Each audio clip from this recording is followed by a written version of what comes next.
Thank you. So I'm going to first give Anne an opportunity to say a few words. Great. I'm Dr. Ann Lindsay. I'm president of the board of Life Care Humboldt, and I just saw that 92 people are on this, and this is amazing. Life Care Humboldt has hired Perkins Eastman architect to help us plan and design a senior life plan community here in Humboldt County. And I'll put in the chat, I'll put the link to our website in case you haven't seen it yet, where you can sign up for updates. But we are really looking forward to working with them, and we love OLLI too, and have been talking about a partnership with OLLI. So thank you. Thank you. Thanks, Anne. I'm Leslie Moldow. I'm with Perkins Eastman, and when Anne asked us to give some kind of presentation to OLLI, as someone who was raised in a family of educators, I jumped at the opportunity for myself and also some of my team to share some of what we know about senior living.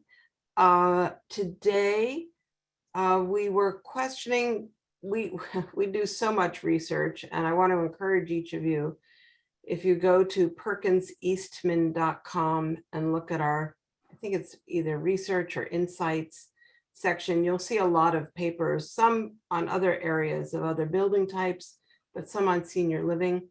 You'll see that we have this breadth of knowledge, and we were going, well, what would be most interesting and useful to this group? And we said, well, maybe we can just talk about the different types of senior housing, you know, what the difference is between independent living, assisted living, memory care, skilled nursing, or what Life Care Humboldt is doing, which is a mix of some of those. And we thought that that was kind of fundamental, and that perhaps as a group you were more interested in something that you hadn't been exposed to. And that's when we decided to give you a sense of what we see are some of the upcoming trends and considerations. And as you see those trends, you'll probably go, yeah, that's what I think too. Or actually, if you don't and you have another point of view, it'd be interesting to hear that at the end in some discussion. But we think it'll be evocative and give you a sense of some of our thinking as we approach the Life Care Humboldt project. I wanted to say that we are so pleased and proud to be working with Life Care Humboldt, that we were in many discussions over the course of a year preceding the more of the start of the work, just to connect Humboldt with some of the resources that we know. We are very excited to be working with a group that's grassroots, that really understands the town, that has the pulse on what makes you guys unique. And we hope through our partnership and through gleaning information from questionnaires they've sent out and just getting to know the community, we'll be able to craft a community along with you that will suit everyone's needs. What I'd like to do today is, I know I took top billing somehow, but I'd like to introduce you to the rest of the team that's going to help with the presentation today.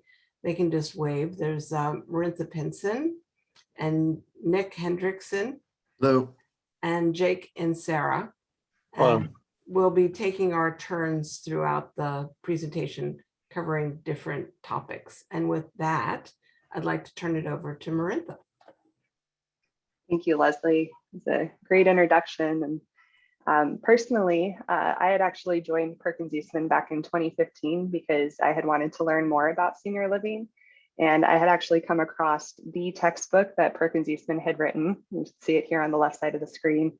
And you know, our firm, Perkins Eastman, has been innovating senior living design since the mid-'80s.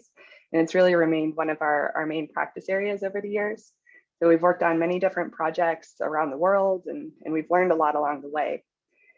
And we really view ourselves as thought leaders in the industry, and we feel that it's important to share our knowledge with others. So you'll see us both attending and speaking at conferences.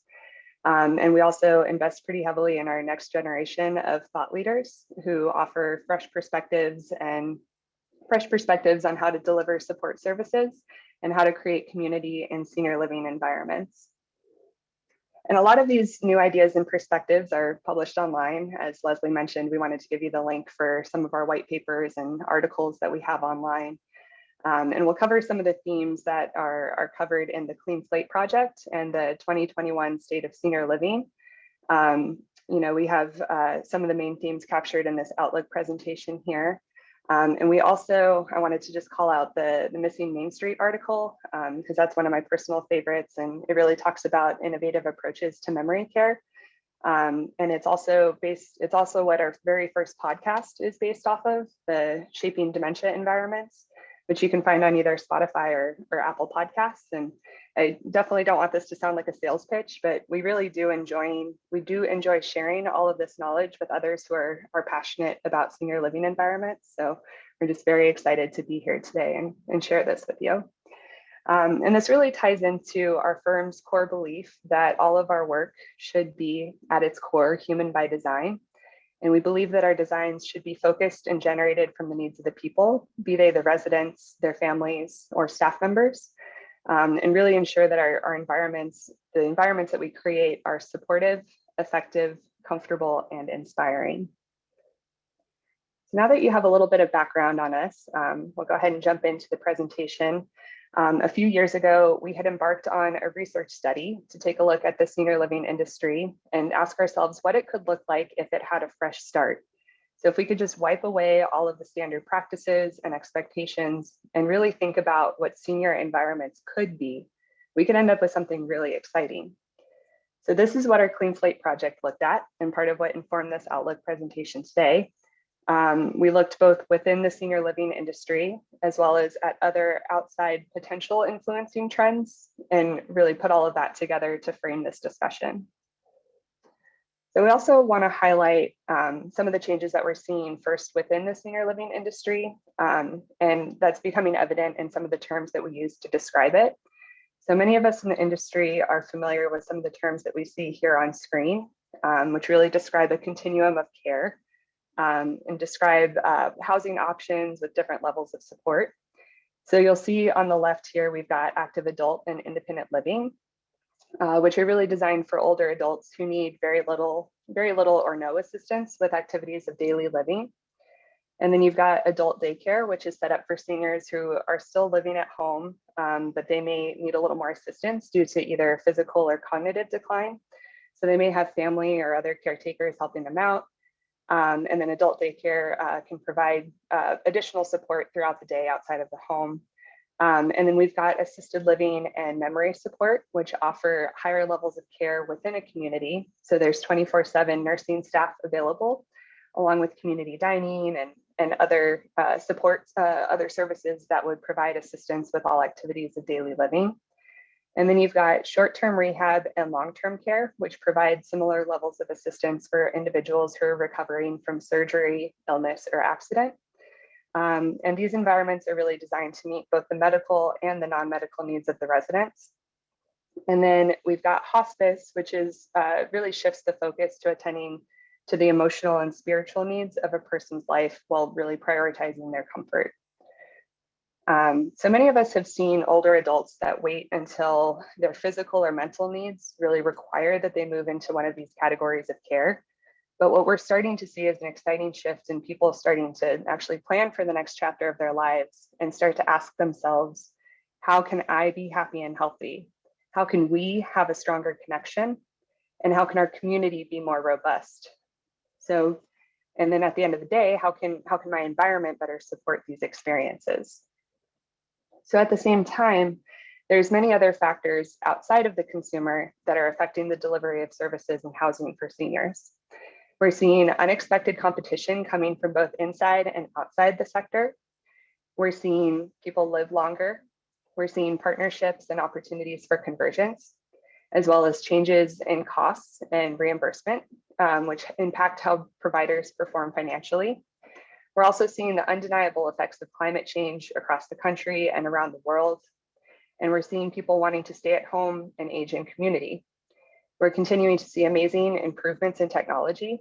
And of course, we're still living the impacts of the current pandemic. So when we evaluate both the personal consumer interests and these larger external disruptors, we've identified and organized this conversation into 3 themes of innovation. And as we move through these 9 themes, you may find that some themes speak to you more than others. Some themes will be applied differently in various care settings or in different geographic regions. But as we move through and explore each theme, I really encourage you to take notes and really think about which items resonate with you, and let's discuss at the end. So let's go ahead and dive into the first one, which is authentic experience. And this first theme really comes directly from that human by design ethos that I mentioned earlier, and the focus of asking, how can I be happy? It involves embracing who you are and living according to your values and beliefs, and really having experiences that bring you to life in the moment by feeling spontaneous and unique. And these experiences will look different for everyone, but the beautiful thing about them is how they bring people together and create connections. So this can come from intergenerational opportunities, lifelong learning, and of course, anytime we can connect food and people. And food is really central to who we are as people. And in our communities, we need to raise this essential activity from an activity that is a necessity to really something that's an experience. So if we look at the boomer demographic as the current target consumer, we're starting to see higher expectations for the culinary experience. Some venues are really focusing on crafting a menu that's based on natural, local, sustainable food, while others may look at creating a branded experience like you'd find in a restaurant, where maybe the menu, the plates, the dress of the staff, it feels like you're going out to eat in an established restaurant. We're also seeing more flexible menus offered all day that promote casual interaction throughout the day, not just in the evening at dinner time. And sometimes these experiences aren't just about the menu and the food itself, but really about the ambiance and the character that we're trying to create within the space. So as we consider the next generation of consumers, these expectations will need to be met by the spaces facilitating the experience. And so here we see a couple examples of hospitality-driven ambiance, but consumers really don't just want higher end options, they also want variety, because nobody wants to eat at the same place 3 times a day, right? So we all want to have the option to eat outside, especially here in California. We want to have the option of grabbing a drink at the bar or dressing up and having a nice meal at fine dining, maybe not 7 times a week, but for a special occasion or when we want to treat ourselves. We also enjoy the flexibility of pickup or takeout in any combination of these. And this variety is really what allows for flexibility of lifestyle and really provides the choices that we want to be able to make individually to be happy. And the ability to make choices and live authentically is applicable to healthcare settings as well, especially when we start talking about settings for people with memory or cognitive impairment. The Missing Main Street article that I mentioned earlier, which was written by Jennifer and Max on our staff, it's really an interesting take on how we look at living authentically at various scales, from the bedroom to the building itself and to the wider neighborhood and town. So Jennifer and Max had the opportunity to visit Hogeway, which is a skilled nursing community for memory impaired residents in the Netherlands, and it's been modeled as a dementia village. Jennifer and Max have talked about these themes extensively in their podcast, Shaping Dementia Environments, and they make a strong case to normalize memory care environments, not only for residents' dignity and well-being, but for their happiness. There was a story that Leslie had shared with us, and she actually got to go on the trip with Jennifer and Max as well. And she had noticed a man who was happily raking leaves in the courtyard.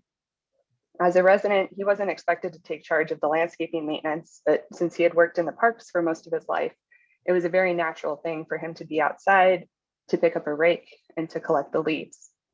It may seem like a small moment, but it's a beautiful example of how an environment can really cater to these authentic moments and bring joy. The next theme is holistic wellness, which is really about being proactive in every aspect of wellness, not just the physical aspect. So don't get me wrong, the physical aspect is still very important, and we're still seeing a desire for the spaces that cater to staying fit and active. So you'll see pools and fitness rooms with the equipment and the hand weights, and you'll see the spaces that allow for aerobics classes and yoga. But there's a bigger conversation going on that takes a more comprehensive approach to wellness. And what are the ingredients that lead to a longer life? And just as importantly, a higher quality of life? This TED Talk highlights that social integration is really the most important ingredient for living longer. If COVID taught us nothing else, it's just how important connecting with other people is to our mental and physical well-being. So this social integration really becomes a key framework for how we talk about the other aspects of wellness. We still need high quality fitness spaces for physical wellness, like aquatic programs, exercise and therapy spaces, or massage rooms that nurture the mind, body, and spirit.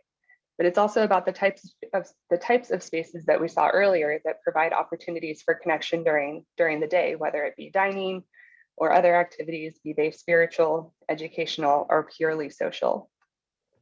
It can start to feel daunting when you think about orchestrating all of the different types of spaces that cater to each of the aspects of wellness. It can be done, and it can be done well, but it's also important to note that you do not need to do all of the work within your own community. You can start to team with other organizations that are already looking at how to bring wellness to people, and it doesn't have to be limited to partners in the senior living world. Canyon Ranch is a luxury wellness lifestyle brand that operates destination health spa resorts and retreats, and they're looking at how to bring their brand into senior communities. We've also seen AARP grow from a network of organizations into something that's now actually delivering branded health centers that are focused on staying well and staying healthy. And then this is a little different from what we're seeing with the healthy villages there on the right, which are really where healthcare institutions are looking at ways to partner and develop housing, job training, education, and really looking at this from a broad population management level and asking the question, how do we keep everyone healthy from a newborn to the last years of their lives? And this is the context from which the Center for Healthy Living was born. It's a prime example of convergence between senior living, healthcare, and hospitality, and it integrates really well into a traditional senior living community, but it can also provide services to the wider community with a membership model. So we had the opportunity to design the Center for Healthy Living here at Moorings Park in Florida. And they had doctors from the Mayo Clinic. They had an auditorium for wellness lectures, a pharmacy, dining with healthy menus as the focus, as well as physical therapy, a spa and salon, and an internet cafe. The concept became so popular that local builders would actually purchase memberships to sell with their homes. And one builder suggested a partnership for an additional phase, which connected to independent living apartments a few miles from the core campus. Another important aspect of wellness is biophilia, which is our connection to nature. Biophilia is a term that acknowledges our connection to the greater environment and recognizes that nature supports our cognitive function, physical health, and psychological well-being. I'm giving this presentation from my home office, and I've been very lucky to have a deck that overlooks our backyard with large oak trees and lots of daylight. And it's been such a relief to have the opportunity to step outside throughout the day, breathe in the fresh air, listen to the birds and squirrels, and connect to nature. And biophilic design really gives us the tools to borrow from nature and engage all of our senses in the ways that make us feel more comfortable in the built spaces that we inhabit. So when we think about how we introduce natural light and provide moments of spontaneity, provide vistas and focus on fine details, provide moments of refuge, we're really using biophilic principles to make us feel how nature makes us feel. And this promotes a higher degree of wellness. So some people may question the value of wellness-focused communities or claim that it's just a marketing gimmick, but our research demonstrates that in a range of life plan communities that purposefully use wellness as a framework for their programs, that there is a marked improvement in resident fitness, physical, social, and psychological. These are significant findings and really prove that high quality spaces improve participation, really make residents feel better, and it's definitely worth considering when appealing to the next generation of seniors. So our next theme is resilience. And I think that we take a very broad approach to this. Part of this is sustainability and its traditional consideration of energy use, building envelope, water usage, and recycling, all the aspects of how we live on this planet comfortably and how we take care of it. So we really consider sustainability the baseline for how we talk about resilience. But resilience has many, many aspects that we need to think about. And one key piece of this is environmental resilience. These images are not foreign to anyone who's watched the news in the last year. Devastating floods due to torrential downpours, fires of enormous scales due to droughts, excessive heat and freezing temperatures in areas that are not accustomed or equipped to deal with it. So as we experience these climate disasters, we've started to ask ourselves, where will people retire to? These incidents are starting to be understood not just as one-off fluky scenarios, but rather patterns and trends that we need to respond to. We've read studies that some insurance companies will not insure real estate if it's located in floodplains or in zones prone to wildfires. So what does that mean for the future generations whose nest egg, their home, may now be located in these areas that were not previously seen as a liability? Can they sell it? Can they relocate?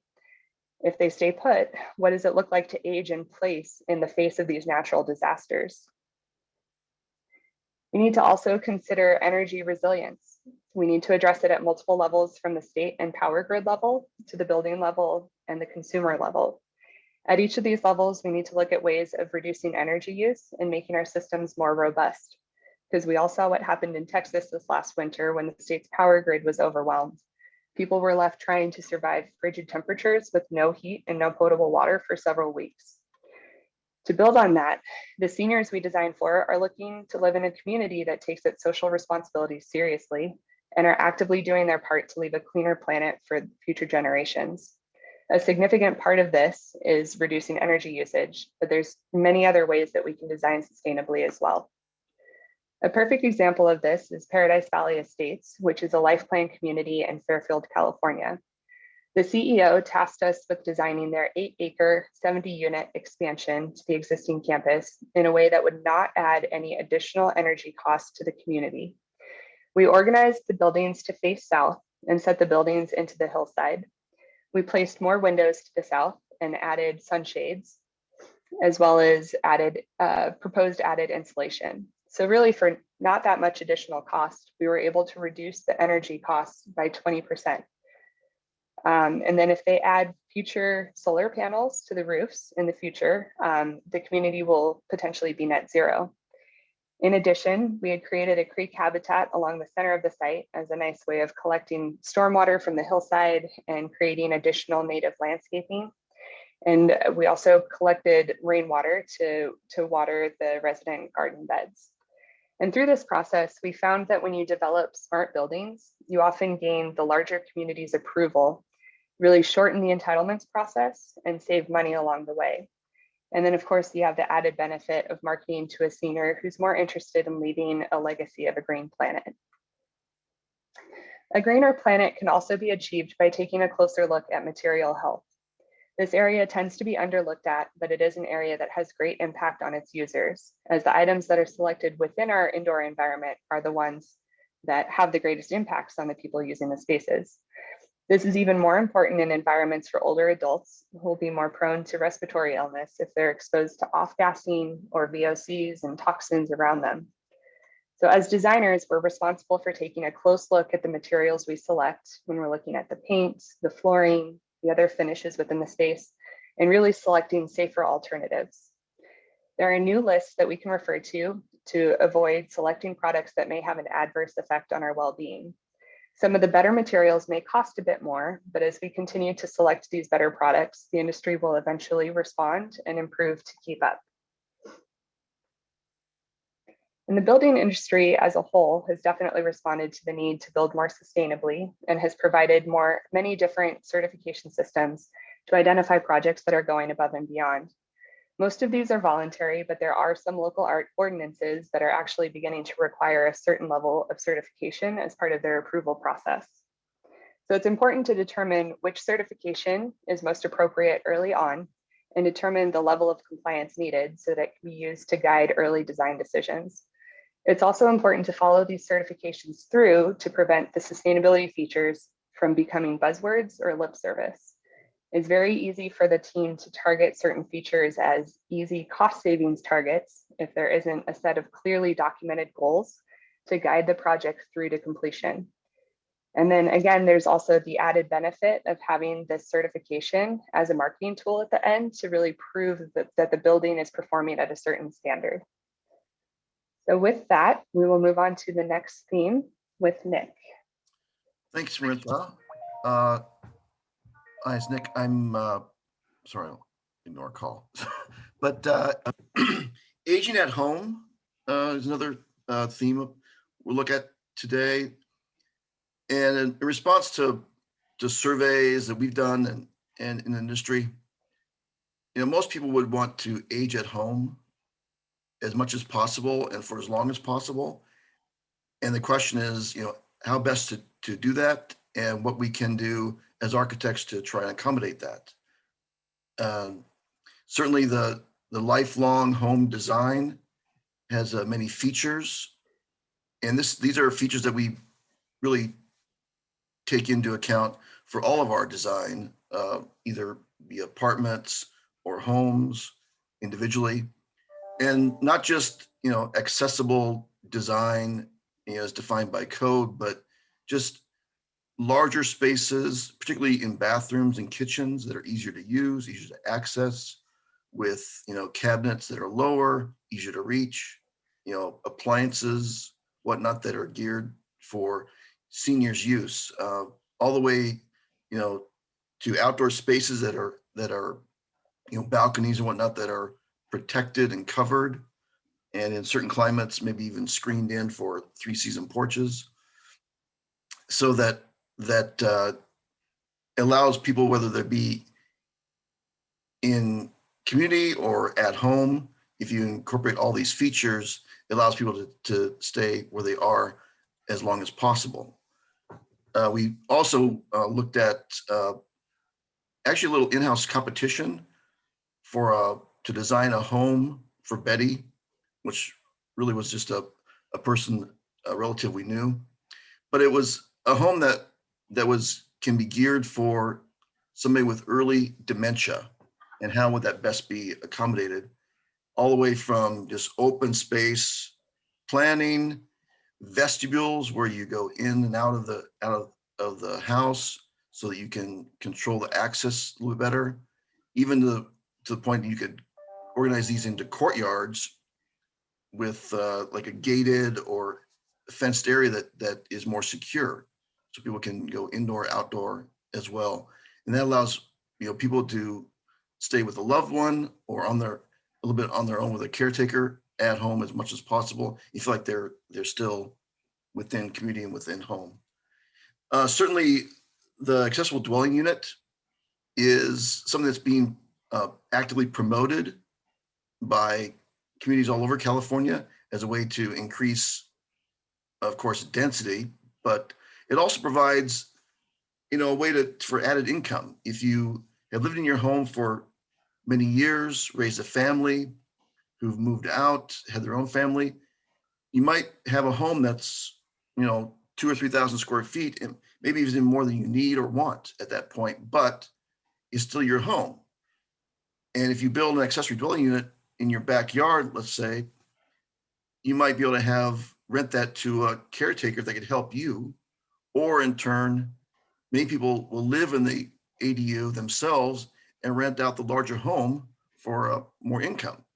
So it can be used in several different ways, and the ADU can be designed for like the most current accessible features, 0 thresholds into doorways or showers, etc., and that your older home can be used for rental income, which is a great benefit. And certainly other parts of aging at home is that you could take advantage of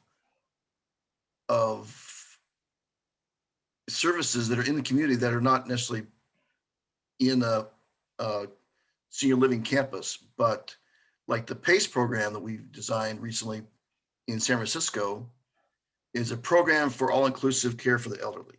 But really is a social center that also has not just social activities, but it also has care provided. And so people can come there in the daytime and then go home at night for their own living at home. Certainly also connecting to the outside world through new technologies, and we've used this more in the last year and a half ourselves. Certainly this Zoom call is one example of it. But in the current or near future, we're going to see cars that can pick you up and drop you off, deliveries via a van, or the new drone systems that are coming. And how do we accommodate that? By providing a drone landing pad outside your front door, or and certainly keeping up with technology so that it's user friendly for all ages. The smart house is an idea that's been dreamed of for many years, but we're seeing now that it's coming to fruition in a lot of ways with Alexa, certainly the social online conferences, but also, we're seeing appliances that you could access whether at home or away, things that, and now we're seeing even healthcare that can be provided to you at home, either for diagnostics or monitoring, that's connected to a healthcare provider. And that even goes to the point that there may be in the near future, robots or other kinds of things that you can have direct monitoring from a healthcare provider, not just sensors, but actually something you can interact with, for blood pressure or whatnot. Another theme of we want to look at is just the community connections. And certainly in the last year, the idea of having a connection with people in the community has become more important, or we've missed it. Not having it, we've certainly understand we've missed this. And this can have many different levels and understanding, whether it be social groups, places to visit, either indoors or outdoors.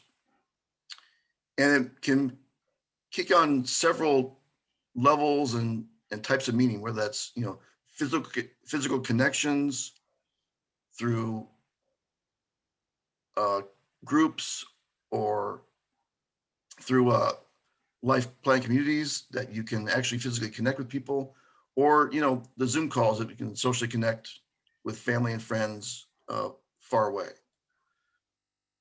And that may be certainly at all levels, whether it's within community that you're physically present with people, doing things together, or like myself, more social distancing, but still want to have that connection.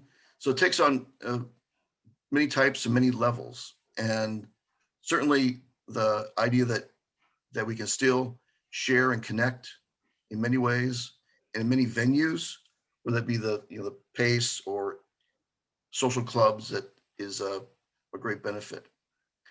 And as architects, that can certainly go to the physical or architectural interpretation of this. That, for instance, this project we designed in Foster City, there's a new community town center there that has a plaza, and it's really a connection for all ages, all groups. It's really a business center, social center, and the senior living building community is right on the plaza. Many apartments have a window overlooking the space, but also there are functions within the senior living building, that be a cafe that has outreach to the community, so you can have an intergenerational mix, and you're in the senior living community, but you're also in the larger community, and you're able to share both. Another example is a place called Mather's Cafe. It's a client working in the Midwest that has designed these cafes that are open to all, as a social center, almost like a senior center, but it also provides, food for all generations, provides some healthcare opportunities for people that when you come there, that there are professionals that can help with monitoring or even appointments as well. So it's another greater aspect. And Maritha mentioned before the Mornings Park community that was in Florida. And that has an idea that there is maybe a main campus and then satellite campuses so that the community at large is beyond even the main campus of the senior living area, so that you could have outreaches in new developments and they can have a connection back to the main campus. They need a lot higher level of acuity or care, that there's always that connection back to the main facility. And certainly in urban communities, we have all aspects of culture and community at our fingertips. And we're finding that a lot of senior communities are going back to the city, so to speak, living in mid-rise or high-rise, where you have an apartment with a great view, and then down an elevator at street level at your fingertips is everything that the city offers. And with new car sharing services, you don't have to drive yourself. You just have somebody pick you up, or deliveries made from anywhere in the city. So, and that can even take, the next generation, the next level is a true like mixed use community within one building that could have access to from senior living to like an outreach to community college, certainly transportation hubs, and all aspects of life outside your front door. So, and then we look at what it means to be an age-friendly city. We looked at a community in Minnesota that was doing a survey, and we came up with a lot of ideas about whether it's just simply a curb cut or accessible for wheelchairs and walkers, all the way to what makes a safe, clean, secure city. Park benches, eyes on the street, green spaces that are active and accessible, which really make for a great community for all, particularly those of us who are older. And then another theme that we're looking at more and more is to embrace diversity.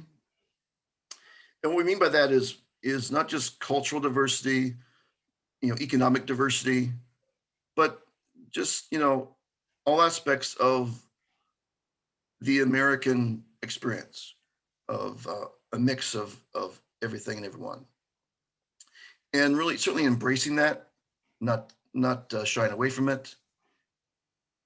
And that goes all the way to what we've seen is just the economic diversity is important. Then we found that many senior living communities are developed for the higher income, frankly, and they're less accessible to middle income, lower income. But we're looking now at campuses that might have been developed for one group, that new expansions can be developed with other economic levels in mind, so that maybe a lower or middle income groups can have access, through social connections back to the main campus or the main facility. And the biggest sort of economic engine that needs this is middle income, frankly, because that's most of us, and that's the larger aspect. And for the most part, there are few financial, help or incentives out there to help the middle income market. So we're trying to come up with ideas to help see those communities come to fruition. Another idea of doing that is we looked at accessory dwelling units before, but other types, Mika community looked at building several accessory dwelling units size homes in a small community. So the ADU is smaller, less expensive to build. And you collect those into a small community of homes for a little bit smaller price point. And that's an idea that might have fruition in the future as well. And certainly the many levels of lifestyle diversity, idea of multi-generational co-housing, living together, certain niche markets. We looked at a project up in Newcastle, Washington, that was developed specifically for the Asian community there. And so there were certain, menus or, rice cookers that were developed just in that community. And certainly that's something we can adapt to all niche markets as well. And then customizable homes, certainly the idea that you can have homes that are built to your taste, and maybe within even the same size of unit, several different floor plans that might cater to one or more lifestyles. And then the other idea of generational diversity, there's a project we looked at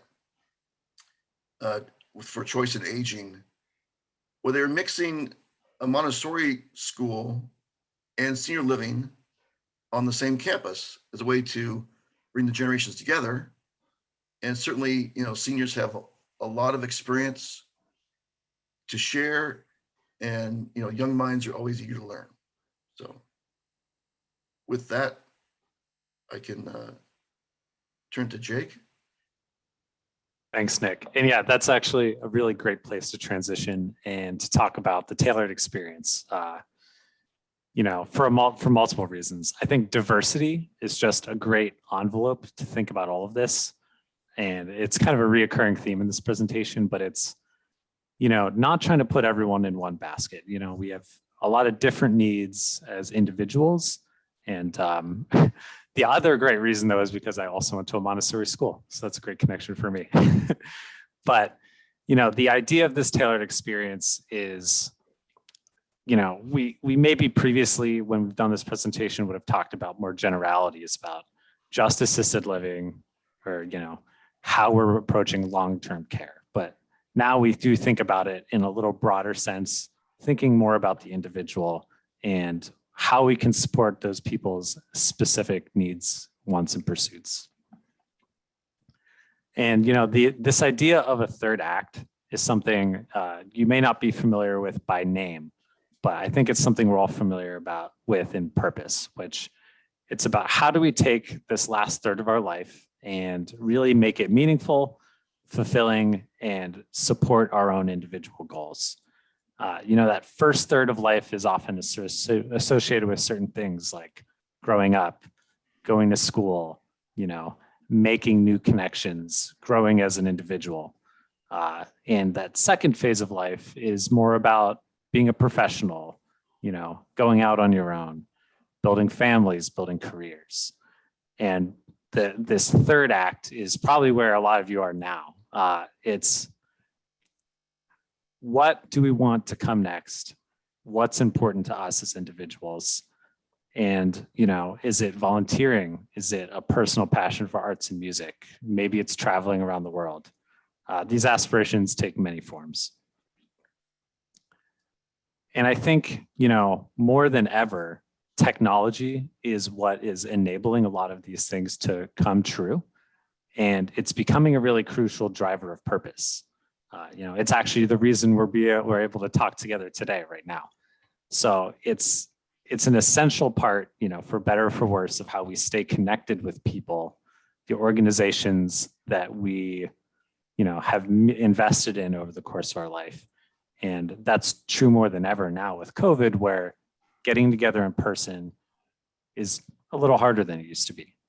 But, on a more positive note, it also enables us to do things that you couldn't have done before. And we see a lot of seniors and people of all ages opening businesses, connecting directly online.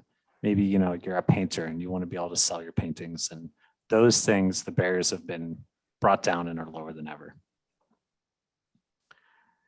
And, you know, with that idea in mind, you know, we've been studying how this impacts the spaces we live in for a long time here at Perkins Eastman. And we try to imagine the lifestyles, the passions of everyone, and how a space can support them in making those come true.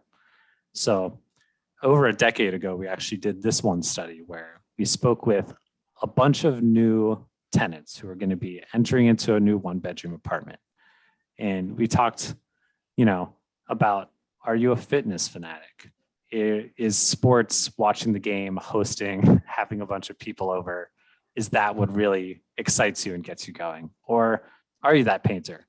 And we talked through each of their needs, and we kind of created the 3 different unit layouts you see above. And while, you know, the bathroom and some of the walls didn't move, you actually got really unique, meaningfully different spaces where, you know, the artist doesn't even have a big kitchen. They just wanted more counter space for laying out paintings or washing brushes. Whereas, you know, the yoga fanatic has really nice, diverse set of spaces where they can separate their life and engage meaningfully in the activities they care about.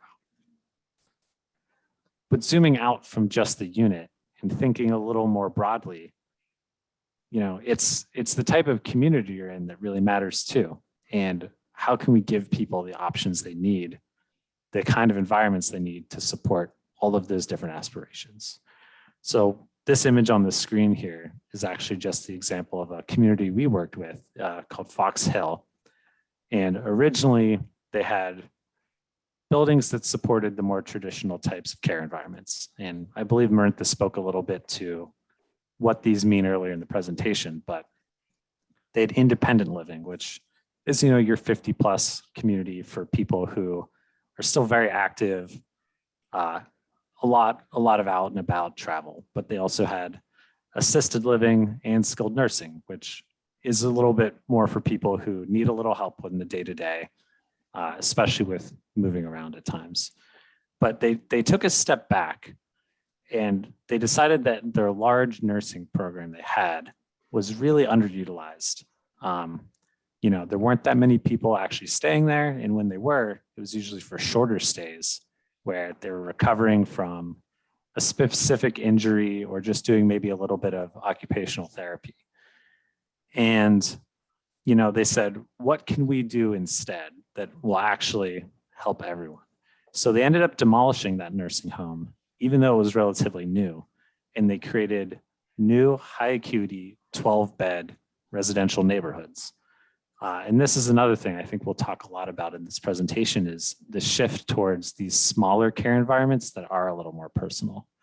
And these ones in particular were for people who are still really cognitively sharp, have a lot of demanding needs for the lifestyle they want to live, but do need a bit of that physical assistance. And, you know, the big picture lesson there is that we can think about ways to be more flexible and provide more tailored services regardless of where or how you're living. On the screen, we have a few images from Marion's house in Rochester, New York, where we worked with this community to create a number of really interesting day programs tailored to the interests of the current residents, and all engaged in this smaller household setting. So without having to travel outside of their home, they had the opportunity to stay engaged physically, socially. And, you know, it's really having the opportunity to do that, whether it's in or out of the home, that is important to all of us. So that brings us to this slide, which is really the next step. It's a little future looking. And this project here is Hogoi Dementia Village, and it's actually currently built in the Netherlands, but it's a little ahead of its time and sort of pushing the boundaries of what we consider memory care environments, people that have dementia and really need that next level of care. The thing that they really wanted to focus on in this community was normalizing life and allowing people to live in a way that was really familiar and comfortable, but still maintain a healthy and controlled setting. And a number of us from Perkins Eastman actually had the opportunity to fly over to the Netherlands and visit this in person and really learn from what they're doing here. The building itself is taking that idea of these smaller residential environments to the next level, where, in the previous example, they were 12-bedroom households, but here it's groups of 6 or 7 bedrooms in a home. And each of these homes, just like the one you probably live in now, has a dining room, kitchen, and just a small number of staff, maybe helping and assisting where needed. But, the staff will really ask those residents, do you want to go grocery shopping today? Do you want to get out and explore? And they will actually help them with that transit to go shopping and really break out of the boundary of just the house. And they've even gone as far as to create grocery stores and shopping opportunities within the community where people can go pick out their groceries, but they're still safely supervised and in a comfortable environment. And at the end of the day, they take all those groceries back. They come together as a small group in that household, cooking, preparing a meal, and sharing meaningful experiences together. And that's just one of numerous opportunities that they're provided. They have clubs and other activities that extend that for music, travel, fitness, and about anything you could imagine. And so to expound a little bit more on what that means and what the small house model means for senior living in the future, it's really about these smaller groups of people living together, preparing meals in the home, building a tight-knit, really local community where everyone really well. And there's a lot of benefits to that. You have smaller numbers of staff coming in and out on a regular basis. And also maybe if you have a visitor coming, they can just come knock on your front door. There's not as much of that distance to overcome. And the same goes for getting around. You're not walking down long corridors or walkways between different buildings. Your whole environment is really close and approachable. I think those are more true than ever in our current moment. And COVID has really, I think, posed a lot of challenges for not just the way we live, but also the people who help support us. And keeping an inspired workforce and thinking about people's needs, safety, and health really needs to expand to everyone in the care environment, not just the resident. So the same benefits we learned about for the small house living taught us to think about, what can we do to inspire this workforce, the people who are essential in making these living environments possible. And I think to do that, you really need to understand the group of people that are most often filling these roles. As you see here, this is a projection done just out into the near future, so the year 2025.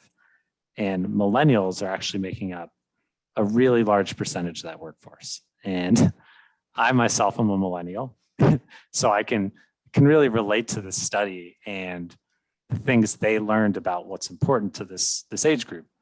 And you'll see here that they've reported just under 40% of the people interviewed said that having a big impact on the world is core to who they are. It needs to be, evident in the job they hold.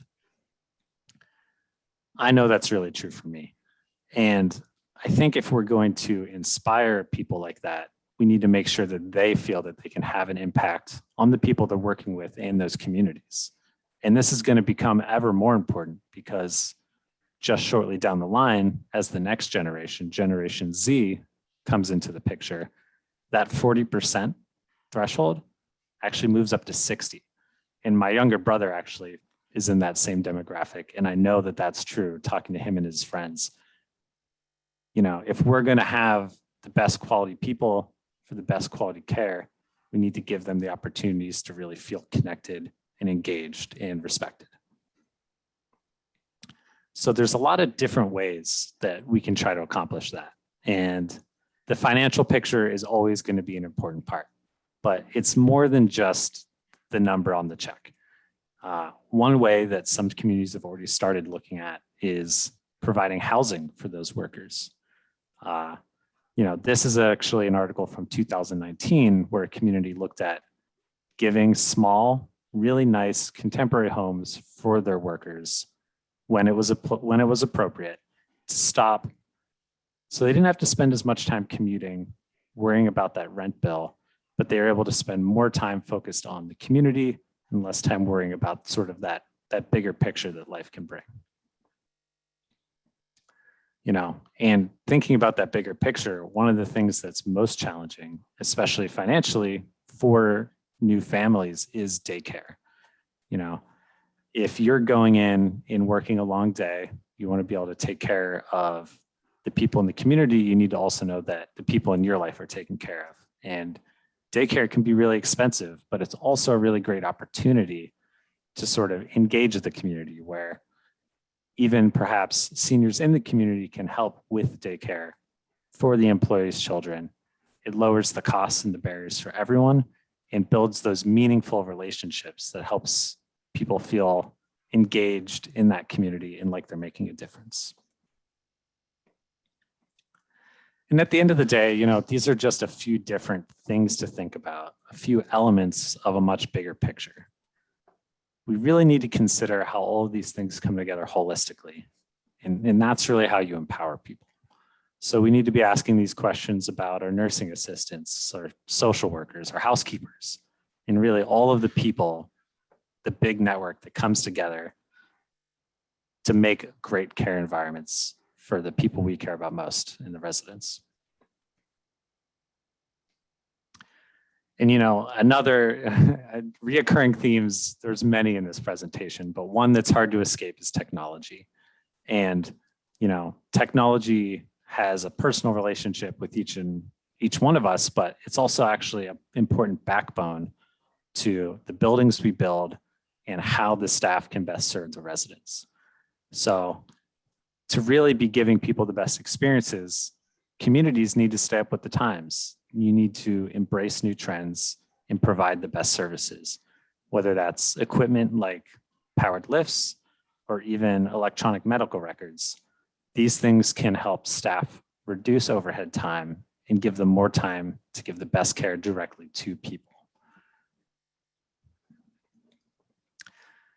And even outside of the medical staff themselves, this is true in environments where you may not expect it. So we have a few examples here from the culinary service where, helping a chef spend less time behind a dark wall in the kitchen, chopping vegetables, by going to something like digital, what's the word I'm looking for here? But like reserving your reservation ahead of time. So all of these things can help give the staff more time to be one-on-one with residents, making face-to-face interactions, which one is going to elevate the feeling, the experience of the care for the resident, but also it's that looking someone in the eye is what makes the employee feel better too and feel like they're making a real difference. So these things are going to be more and more important as time goes on. And then finally, while it isn't all about that number on the check, that number is pretty important too. So, finding and recognizing that the role of the staff is really important and that we need to be giving them that holistic compensation package, financial and otherwise.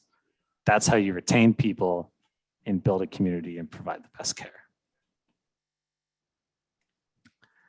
So transitioning slightly, there's this idea of being interdependent together. So, while we are all diverse, we have unique needs, goals, we still need to support each other. And that's really an important part of any community. And it means building really important relationships, whether they're financial, social, physical, or just traditionally emotional.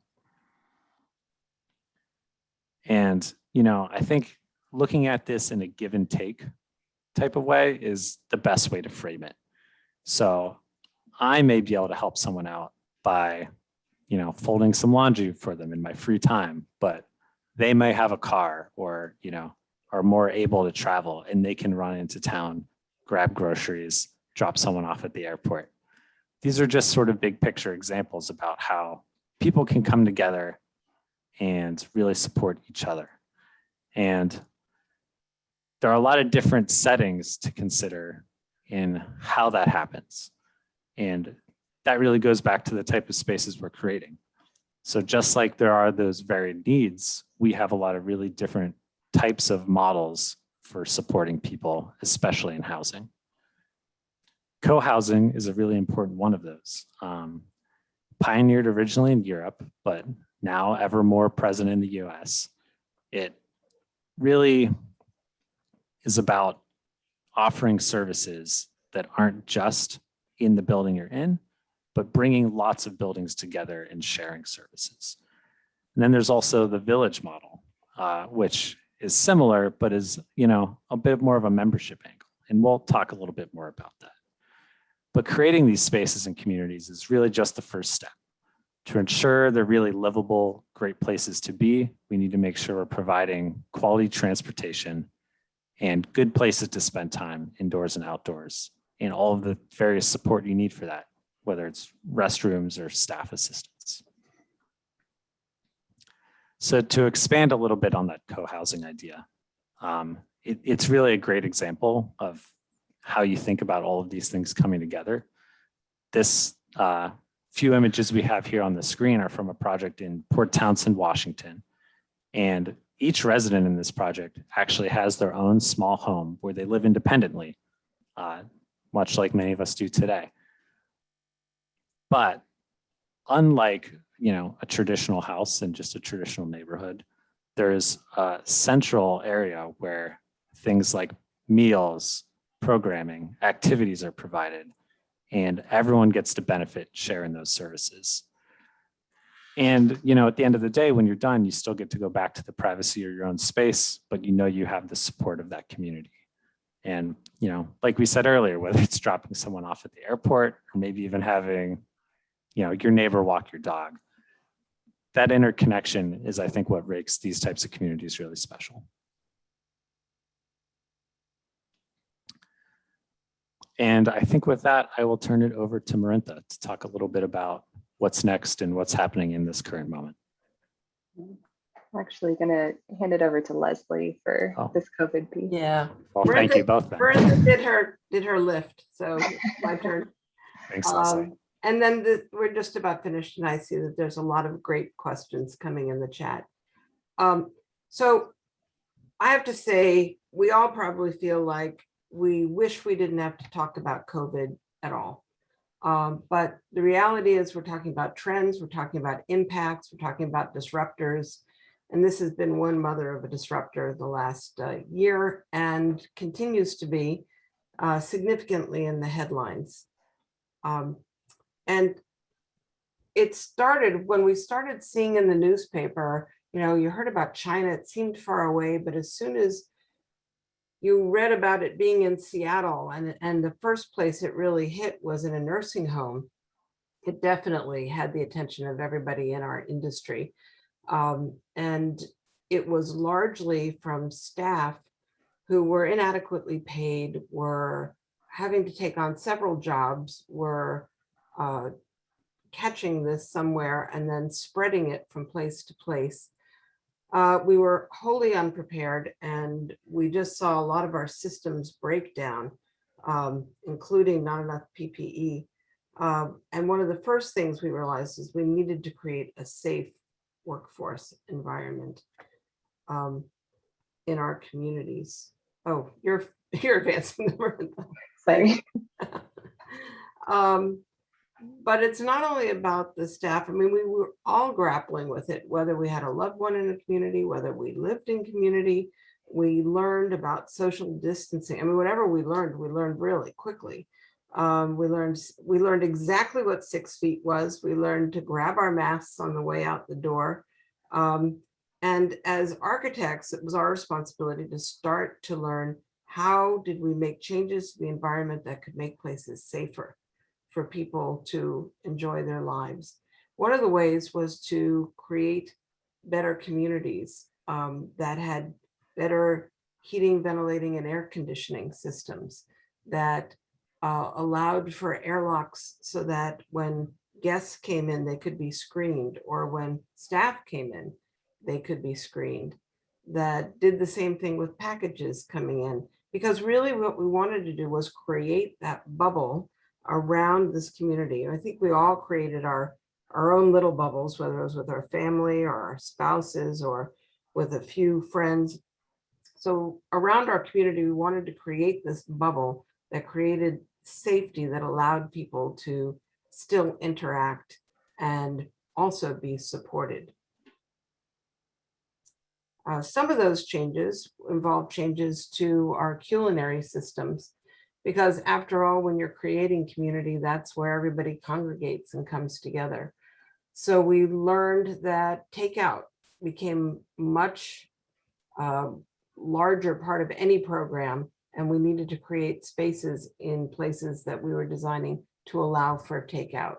That people did have kitchens who lived independently and perhaps enjoyed making meals themselves, but wanted the prep taken out of it so they could come down and get the chopped carrots and the tofu that they needed for a stir fry that evening that they were going to make. And that the staff knew that they had to pay a lot more attention to cleanliness and to making sure that the virus just was not going to spread through food in any way, shape, or form. So other things that we've incorporated into our communities are places for telehealth. We've all acknowledged that we need to get outside. It's been critical in how we keep our solid, good mental health, so that places need balconies for people that can just step outside of their units. And then one of the biggest changes, we mentioned that we saw this start in a skilled nursing environment, is a lot of those places had 2 or sometimes 4 beds to a room. And people have been talking about culture change in long-term care for a decade now, but we definitely have the statistics that show that people need private spaces to maintain their health and well-being. So we deserve better than this kind of 2-bed, or like I mentioned, 4-bedroom. We need to pay attention to really creating personal spaces that allow people to maintain their sense of cleanliness and germ-free environment. So when we talk about resiliency, we need resiliency to COVID, and we've learned all of these techniques that you see in the list to be resilient through this. But we also need to be planning our communities to be resilient for anything that gets thrown at us in the future. COVID is not the only virus that ever spreads in a senior living community. And so whatever we've done for COVID will make it more resilient to fight MRSA or fight just even the winter flu that may be going around. But we also should plan for resiliency against what we see are major changes in climate change, sea level rise, forest fires, variance in temperature, and we build sustainably to make sure that any community we're designing is more resilient going into the future. We've developed toolkits for communities that allow us to share what we've learned with our design, with other architects, with other clients, so that they can update their own communities as best they can. And that's part of our mission, to do research in addition to design. I want to end though with this thought. David Bowie said, aging is an extraordinary process where you become the person you always should have been. I'd like to tailor that a little bit. I like to think of it as not the person you should have been, but the person that you strive to be at that particular moment. And I think you're all here today because it's all part of our ongoing striving, part of our third act. And we look forward to learning from you as you've learned from us, and would like to entertain questions. So I think we have many, There are a lot of questions. which is great. I've got bumped out of the the meeting a couple times, so I don't have the entire chat. So any questions that came after like 1 o'clock or before 1 o'clock, I don't have. So I don't know if there's somebody else. All right, why don't I Leslie, scroll through, right? thank you. And see what they are. So there was general questions about where some of our projects were that we were referring to, and they were on a 1-by-1. Paradise Valley was in Fairfield, California, just south of Davis. Mather Cafe first opened in Evanston, Illinois, and they're trying to replicate this model across the country. So it's a definite model that they're trying to share. Someone mentioned that they love the tiny home middle class idea. There was a question, how many people does Life Care Humboldt hope to accommodate? And Ann, do you want to answer that?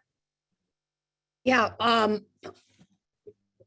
our initial study said that we could accommodate 150 independent living units, but we've scaled it down to 80 in our initial plans to keep the overhead down and keep it affordable to mid-income.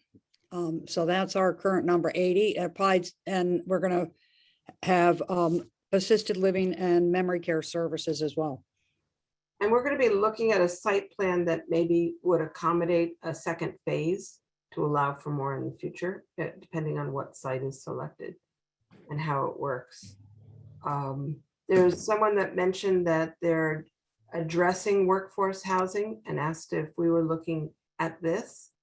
We're not specifically at on Life Care Humboldt, although anything that the town can do to encourage it nearby would be wonderful. There are projects that we've just started to integrate some workforce housing. Sometimes it's because the towns are getting to the point where they're realizing that their firefighters can't even live in town. And if they had an emergency response, they wouldn't have anybody there if they didn't have housing.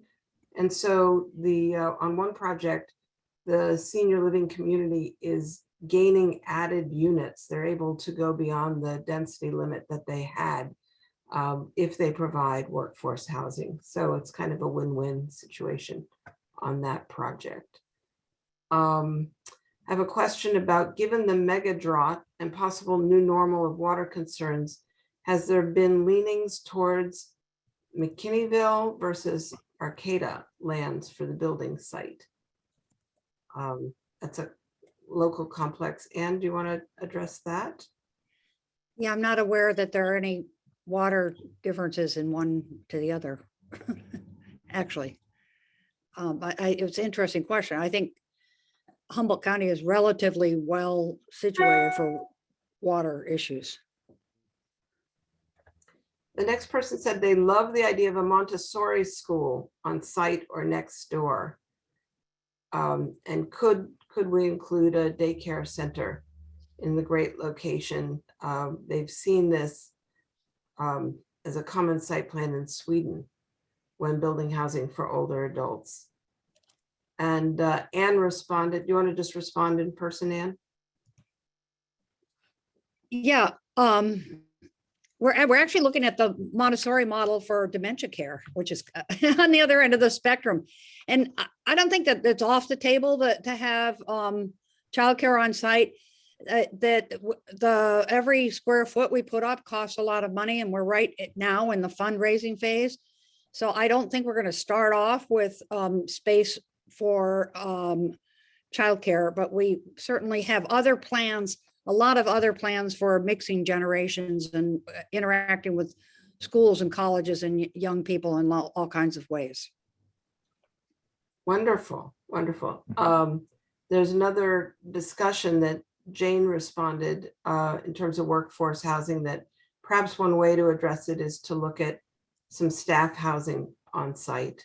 But again, I think that goes to the bottom line of what are you building and where's your dollar going, and what are you accommodating for the seniors themselves? Yeah, and I think to that same point, Leslie, a lot of times, and this is also true of some of the daycare situations, a lot of times it is about just really finding what else is already there in the community or just outside of the community and making really tactical partnerships. So it's not always needing to build all of that yourself on your own property. A lot of times it is organizations coming together, and those sometimes take time, but they're really powerful. Yeah, perfect. And Bonnie responded similarly by mentioning that there's a Head Start and a charter school and a middle school in the town center area of McKinleyville, of that site. Okay, let me catch up. Someone said, we know that seniors need to have purpose in their lives to be mentally, emotionally healthy and inspired. So building in such opportunities such as those schools and intergenerational opportunities would be important. There was a question that we jumped from talking about baby boomers to the silent generation, but what happened to the traditional generation where this person was born in 1943? Certainly not baby boomer and definitely not silent. Will people be able to purchase and rent to others was a separate question. I think the titles of the great generation, the silent generation, the baby boomer generation, it has its purposes, but it breaks down along the edges. And also if we typecast it too much, and it also changes depending on where you are in the country of what that means. So trying not to get too hung up on the labels, but just know that they are existing for some generalities. As for the other question, will people be able to purchase and rent to others? Anne, do you want to address that one? We're not talking about a purchase agreement when people move in. We're talking about a buy-in, and so no, we're not. It's not a co-housing, or it's not, a community that's for sale, where the units are going to be for sale on the market. And that's a whole talk in and of itself in terms of how the finances work on life plan communities. Let's see. Anne said, we're fortunate to have a village support network where you are, the Redwood Coast Village. So that could be really very interesting to tie in some way with some Center for Healthy Living, perhaps, at least worthy of one of those partnership discussions. And Leslie, there was also a comment about multiple programs being available for preventing dementia. Oh, yes, sorry, I jumped over that. I apologize. It's okay, I caught it. And I definitely think that goes back to the whole wellness section and really looking at comprehensive wellness. And, of course, it's important to remain physically active and mentally active and really be, connected to your community and eat healthy. And I think just really keeping that whole wellness theme as a main idea moving forward, I think that will help everybody, but will also help, hopefully offset early onset dementia and, try to keep people healthy and mentally stimulated longer. This is Ann Lindsay, but actually one of the big impetus behind this is that seniors tend to lose agency or power over their lives. And we really want to have a social structure such that seniors are empowered. They have control over, and the activities are generated by seniors. And we're going to have, a lot of the rules and regulations or whatever generated by the residents themselves. So, and it's also a way of sharing your skills and continuing to learn for the rest of your life. And I'm glancing at a number of other comments. It seems like there just became a wonderful dialogue between people to everyone else, which you can read. And I just love it, talking about the tiny homes and talking about accessibility and indoor-outdoor connections without paving paradise. A question of what we consider middle income. There actually is a definition of it, and I I think it's anything above 60% of mean income in a particular area. So I don't know exactly what that is in your area, but It basically, is often those firefighters and those people you're talking about earlier. So the low income are able to qualify for tax credit or other HUD programs, and the upper income can afford whatever they can afford. So it's making something simple yet very purposeful and just right that we're going to be shooting for.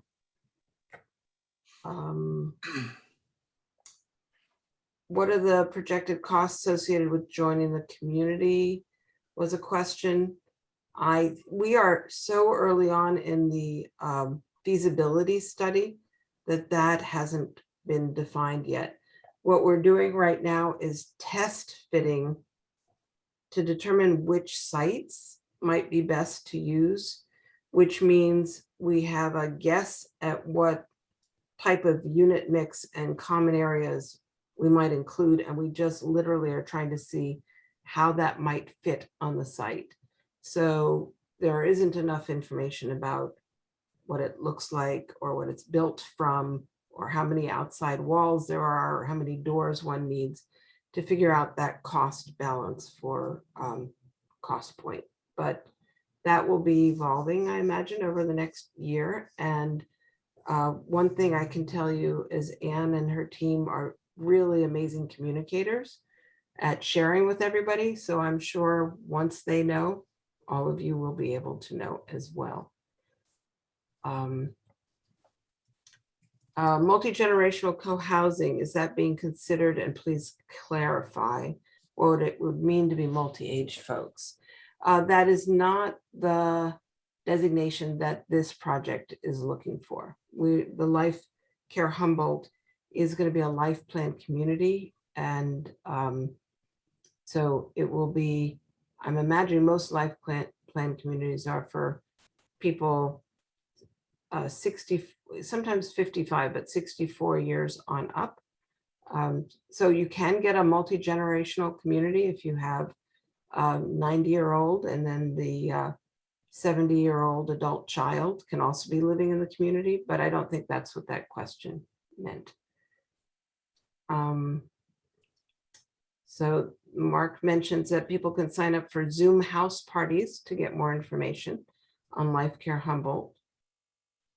The housing types are a variety of housing types. We're looking at small cottages. We're looking at smaller apartment buildings, so not like a usual big building. And we're looking at kind of clubhouse configuration for the common areas. So we're looking at a variety of types of structures on the site. And oh, there's still more, 17 more messages. You guys are just amazing, and we have 1 minute left. So please read through, because I'm seeing Anne has answered some of the questions online. Oh, sunlight is a valued commodity. I would be drawn to homes with small indoor atriums, allowing nature and natural light. What a lovely idea. I lived in Seattle for 17 years, so I have webbing between my toes as well, and I know what you definitely are talking about. So there are mentions of dogs, which are allowed or will be allowed, I guess, future tense. Please describe, identify building trends for differently abled and accommodative housing for aging folks. it'd be a whole other presentation. Yeah, it is. Sorry. There's a lot there. Universal design. And our Yes. July newsletter, which is actually on our website, there's an article describing what is universal design and what you'd have to do to make your home as accessible as we're planning to make Life Care Humboldt. So that it's good. If you're planning to stay at home, there's a lot of information for you there, as well as a reference. Nick showed that one That's a plan great with all topic. the text on it of things we consider when we're designing for anyone to be able to live in their home as long as possible. And that's our goal. So it is 1:30. I want to thank you all for, boy, that was a really fast. It went so call. fast. Woo! Like that. Thanks for sticking around. We love being able to present and share this with y'all. And I want to thank you all on behalf of OLLI for giving this great presentation. Obviously, a lot of us are interested, and perhaps you can give us an update later in the fall. I think that's a possibility sometime in late November, December. And perhaps you can come back with where you're at that time. Meantime, this is the final presentation for the summer session of the Brown Bag Lunch Program, and we will reconvene in September on September 13th. And we look forward to seeing you all then. And thank you ever so much, all of you. And Anne, we're looking forward to communicating with you, and hopefully everybody can throw ideas your way. And volunteer help and money. That's even better. Thanks so much. Thank you everyone for being here today, and I apologize for the late start and my internet connection issues. We look forward to seeing you at our next Brown Bag presentation. Thank you all for being here, and thanks for a great presentation. Thank you. See you in September. Yeah. Anyone's still around, I'm going to offer pretty soon one of the presentations, the house party, to kick off sharing what I've learned about the program. And so do come to the website and sign up for one of the house parties and ask your questions, learn more about it. I'm looking forward to seeing some of you. Yeah. Thank you, Cindy.